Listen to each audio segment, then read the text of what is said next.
Morning, Dave. Good morning, Chris. How are you doing today? We're doing good. We're just clear the way for you. Everybody out there in Radio Land and Facebook wondering about the pandemic, unemployment assistance. This is the call that you want to listen to. So, Dave, just real quick, status update. Okay. A day and a half ago, we got the initial guidance on the outline of the Pula program. It was a release that went nationwide and for Guam and the other islands. So we are starting to pull and starting to put together the shell and putting together a supplemental budget request. We don't have all the information that was in the guidance, and USDOL knows what my questions are that I need to get answered so that we can move forward with estimating my budgets and stuff. We don't have the weekly benefit amount yet. Right. And that's the big one that I've been waiting for and fighting for the last couple of weeks. Right, Dave. Can we just clear up, because there is another unemployment assistance program that's coming down from the feds, and that one provides, I believe, $950. But this is not that program, because I keep hearing people say, "Oh, we got to get that." So we're not clear on that program. Say again. It is the same program. But we're not going to get $950. I can't say how much we're going to get. It could be as high as that, or it could be lower. And they said that it's under review, and when they have a decision that's made, they will give us what that number is. So, I'm guarded for me to say that it's going to be a high or low or anything until the guidance comes and says this is the number. Mm-hmm. So, it could be high as that number, or it could be lower. Right. Okay. And I would not be prudent of me to say what I would guess at. I'd have to wait until they gave me that email that said, "Dave, here's Guam's weekly benefit." Right. Thank you for clearing that up, Dave, because I kept hearing that number and I wasn't sure what to make of it. Unfortunately, with the guidance that came out, it was, written for everybody and mostly the states. Mm-hmm. And the states have their number because it's universal, and it's based on their UI, the unemployment insurance benefits and things like that, which we don't have. That's why Guam number has to be calculated and given. Right. So, Dave, where are we with the amount of emails you're getting? Can we get some numbers on that? Sure. We're at. I'm sorry, we can't hear you, Dave. Dave, we can't hear you. He's talking. He's telling somebody I need those numbers on the desk. Yeah. Hey, by the way, this is Dave Delasola, Department of Labor Director, with the very latest on the pandemic unemployment assistance program. If you're just joining us, Dave said he can't give an amount yet. Okay, go ahead, Dave. 8,000. No, I did have the amount. I've just got 800 numbers in front of me and things. We're close to 8,000 displaced workers as of yesterday. And does that include GHRA? Not all. There's a few that reported in, but I'm trying to get an update from them, and so that we can enter it into our numbers. Right. So this is mainly people that have been and businesses, regular businesses that have been reported into a rapid response email. Okay, so majority do not include hotels. Okay, yeah, because earlier in the week when we spoke with you, you had told us 12,000 if you added in, like, I think it was 6,000 from furloughed or 6,000 from. So reduced. Is this 8,000 number, Dave? Is this layoffs, furloughs, and hours reductions?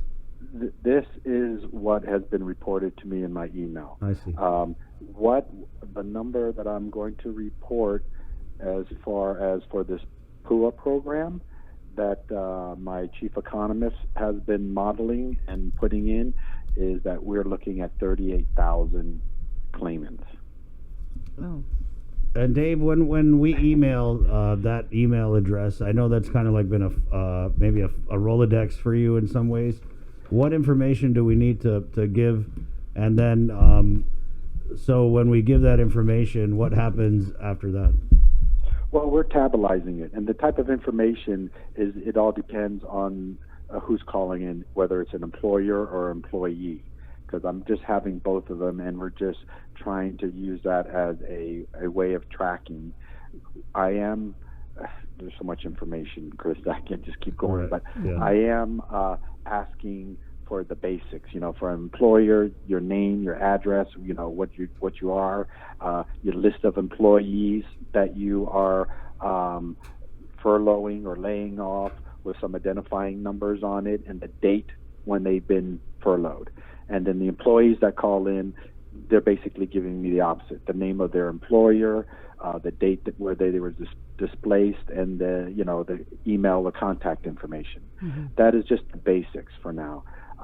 One of the things that I am trying to put in place is a software program that's going to automate the whole Pula, and also automate the employers to input their information per the executive order that was passed a few days ago.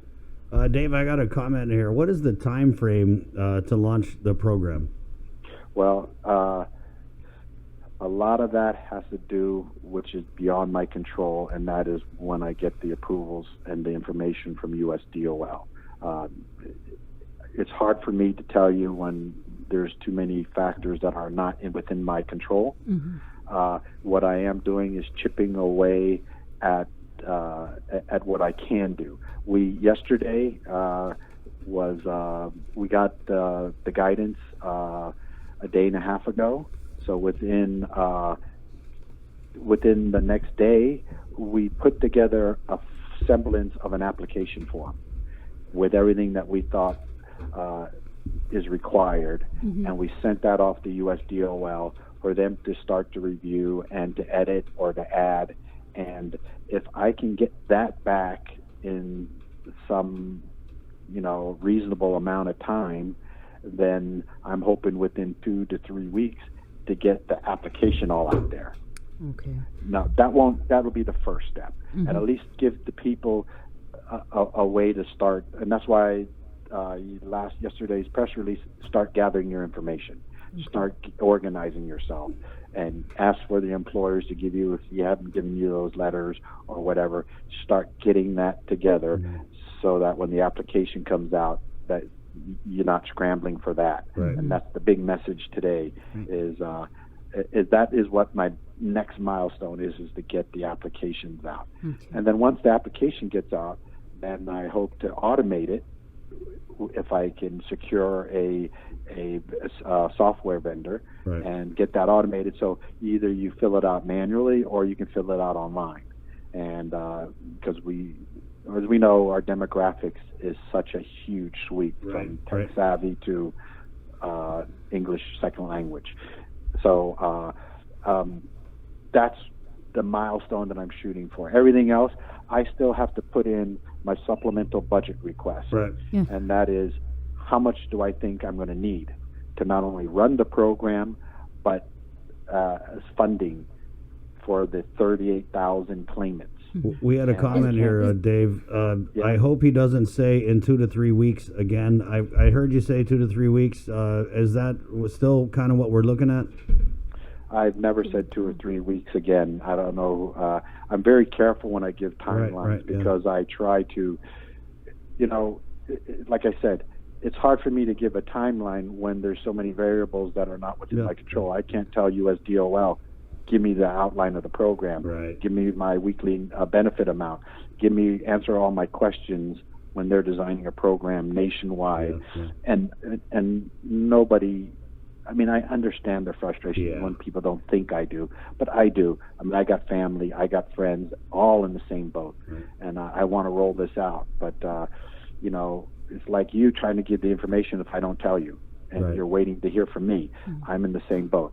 But I'm hoping, I am giving you a timeline, but, if they don't answer my application and they don't get back to me, then there's nothing I can do. But I can't understand why they wouldn't reasonably give me an answer right. of, here's the application is good, tweak it. The application, remember, is more than just the information. It has attestations on it where you got to say that you're not getting any other benefit, right, that you are, under the perjury or of federal law, that you're not going to do that. There's things in there that you have to sign off on. Are self-employed also eligible, Dave?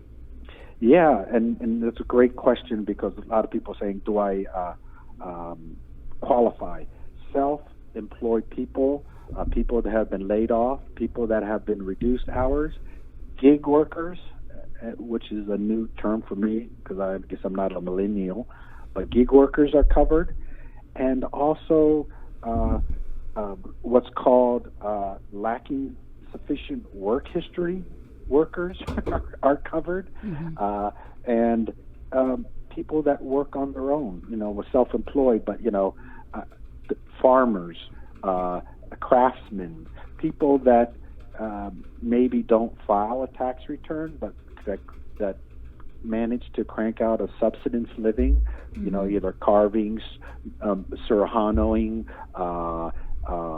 whether it's doing art stuff or doing cutting grass, whatever it takes that you do, that you can, number one, you're going to have to self-certify, and most likely get proof from either your customer base or from the mayor. I mean, the guy that gives the cowbell rides, or something like that. Uncle John?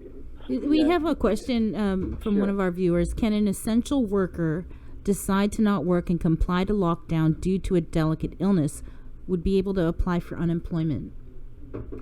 Okay. I hate to give answers because there's usually a lot more behind it. Right, than what they're saying. But if you're not working, and this is the patent answer, if you're not working and the reason was because of the COVID, then you would most likely qualify. Now, what you can't do is say, oh, I'm going to quit because maybe the benefit is more than what you're working. That is not legal, and that's fraud. And hours reductions are also covered under this. We had a comment where someone said, what if we had our hours reduced?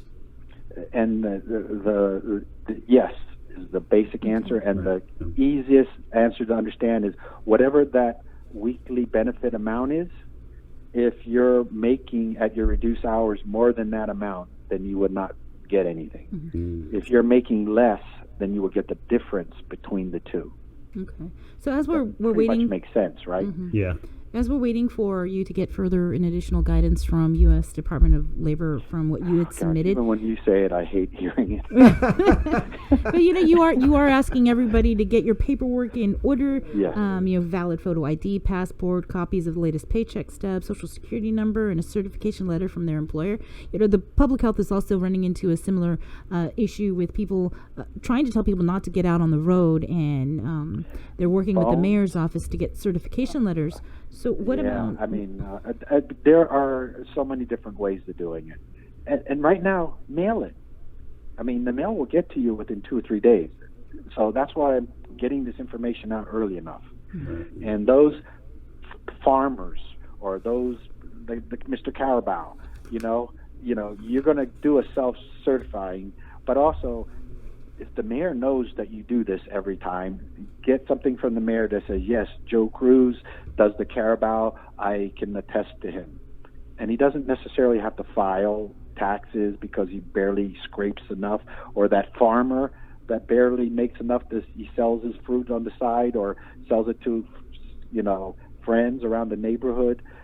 Those are the kind of things that you can start working on now, and you can certainly call the mayor up and say, can you write me something and mail it to me at this address? So that's why I'm doing this very early, so that people can start to get their information now without having to panic and drive around and start, spreading the virus. Mm-hmm. Okay. So just to go over those numbers one more time, you are looking at 8,000 so far displaced that have contacted your office, but that doesn't include the full picture from the Guam Hotel and Restaurant Association, but you are projecting at least 38,000 claimants?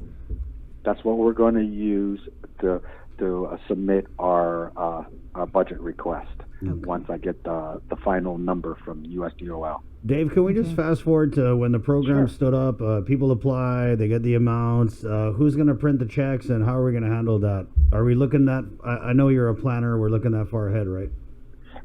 Yes. The only solution right now is using DOA. Right. But until I get a better feel of everything, that's how we used to do it back with the DUA program. Right. When we had disasters, and now you can see how what is critical is I know there's a large segment that doesn't, but getting your electronic transferring, that would ease the burden of the workload. If I'm cranking out 38,000 checks, that's 38,000 papers, 38,000 envelopes.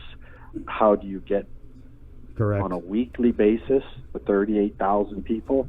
So if you have electronic, if you know your banking information, get that together. Just start getting stuff together. Good advice. Yes, and that way we can just electronically transfer the money and it hits your bank account immediately versus getting a paper check and then somehow distributing it if we're still a shelter-in-place order. Mm-hmm. Then it would have to be mailed every week, and that is time that a lot of people don't have. Have you been working, or have you heard anything from the Legislative Labor Chair, Senator Regine Bisco-Lee? Has she, called you about this or anything? Well, I've been mostly briefing them on my program, keeping them up to date. I did a conference call, Zoom call with all of them, and they've mostly have been nice enough to leave me to work on this program, and I've just been keeping them updates. Right. And of course, they're always saying, if there's anything that they can do to help. So I do want to say the legislature has been very helpful in letting me try to put this program together and not asking too much from me because I'm full, Pula mode. Yeah. Right. Yeah, because I know. Are you going to be appearing in emergency session? Have you been notified that there's a possibility? Called. Most of the things that they're looking at does not have to do with me. Right. Well, her bill 30. Not Bill 30. Bill 340. It's providing funding for 30,000 families, and it says it's for people who have been displaced. Right. Yes, but that's I haven't. Maybe they're going to use the honor system, Dave. But that would be not. That would probably be more like the stimulus checks, right? Those people. But I wonder if they're gonna call you and be like, "Hey, you got any numbers?" So that if this does pass and all that stuff, surely they've got to vet something through labor. Well, I don't know how this program is. Probably telecom. How this program is going to be implemented and run, whether it's through me or Rev and Tax, or that sounds like a Rev and Tax. They are fully aware, and I just hope that the legislature always knows that if they run things through either Rev and Tax or ourselves, then you're pulling resources away from the federal program, and us trying to get that stood up and running as quickly as possible. I just had one more question for clarification. Sure. You said the 38,000. That's the number of claimants that you're going to be using and for your budget request. Were you talking about to USDOL, or are you talking about to the Guam legislature? To the USDOL. USDOL. Okay. This PUA program was passed. Right, yeah.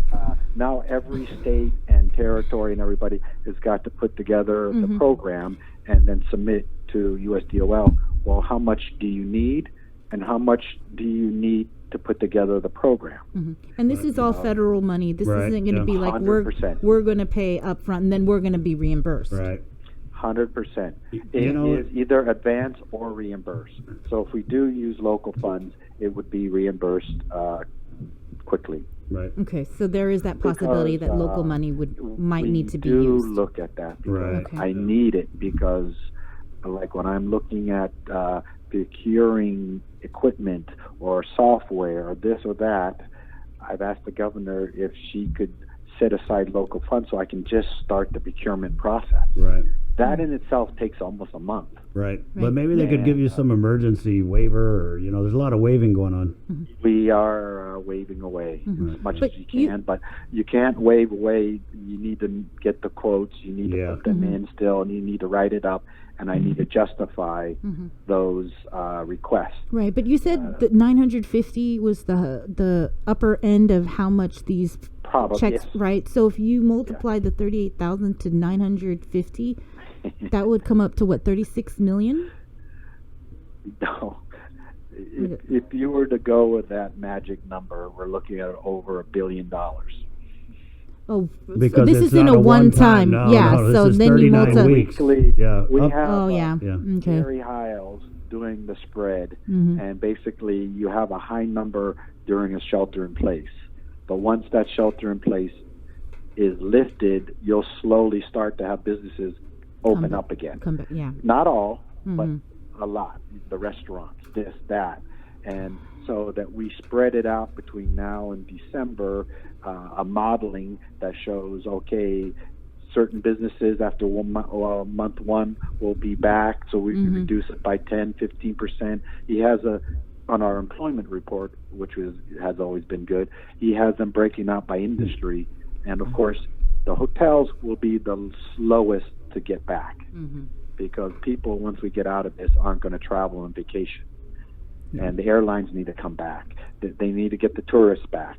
And that is going to be a slow process. So that recovery curve will be very, slant will be very low. And spreading that all out, and then we put in we're waiting for that magic number, that weekly number. And if it was at 950 or 960, we're looking at over $1 billion. That's why it was a two. Yeah, this is. I mean, hey, they're printing the money over there in D.C., so we'll take it. Yeah. So that's why that number is critical. And then I need to put in, and you can just imagine. I'm sure the type. I need to collect that money, whether on a manual system, on an automated system. I need to input. You have to have weekly verifications. It's just a monumental task of that many people. And doing it all while we're supposed to be 6 feet apart from each other and, staying home. So, and Dave, not spreading it. Yeah, so we understand the challenges. It's a huge undertaking, and we're going to take a shotgun approach by hitting it from every angle, from fully automated to a fully manual, to maybe call in applicants, but a lot of that depends on what USDOL will allow us to accept in an application. Right. Have you had the congressman doing any heavy lifting or any assistance from him? Because, there's so many of these federal programs, and I'm just wondering if, because he's not on Guam, he opted to stay in D.C., are we getting anything of value out of that, or have you heard anything? That's not in my lane. My lane is running this program. Right. His lane was to, pass the program. Right. Which they did, and then I hope that he's lobbying and making sure that everything is moving as smoothly as can from the Washington side. Right. Maybe write a letter to USDOL and be like, hey, hurry up a little bit. Or, I can tell you that our governor has written several times and has talked several times to the Secretary of Labor, Scalia, trying to get him to ensure that we get the highest dollar amount and that we get this number as quickly as possible. Okay. So we're hitting him from the top, and I'm hitting him from the bottom, from my region to all the way up to my chain of command. Shuffle him, Dave. At the very top. So, he's getting hit from both sides. That's good. Jamora punch. 1, 2. Right. Dave, thanks. And I really appreciate you guys getting the information out to the people and let them know that I will continue to feed you all the information that I know as I get it from USDOL. And I appreciate you guys getting information out and keeping the people calm and getting them prepared. Right on. Dave. Thanks, Dave. Agamas, good luck and happy Easter, Dave. You too, and have a safe one. And wash your hands. Yes, I will. Okay, there you go. Dave Della Sola, Department of Labor.